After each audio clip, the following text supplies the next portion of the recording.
Hello, dear learners. Welcome back to Vocab Builder. Our today's word is underdog.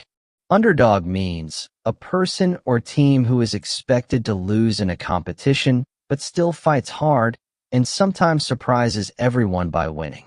An underdog is someone with fewer chances of winning.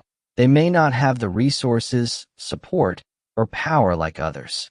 But people often love cheering for the underdog because when they win, it feels inspiring and extraordinary. Synonyms: dark horse, outsider, long shot. Antonyms: favorite, victor, champion. Let's see some examples. The small team entered the tournament as the underdog but shocked everyone by reaching the finals.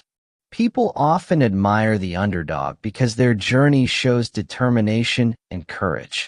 Despite being the underdog, she never gave up on her dream of success. Here's a short paragraph that will make the meaning crystal clear. In the championship, the young boxer was the clear underdog. No one believed he stood a chance against the reigning champion. But with courage, persistence, and faith in himself, he turned the impossible into reality and earned the crowd's respect. Now it's your turn. Write a sentence with underdog in the comments. Let's see your creativity. And don't forget to subscribe to Vocab Builder for more inspiring and powerful English words every day.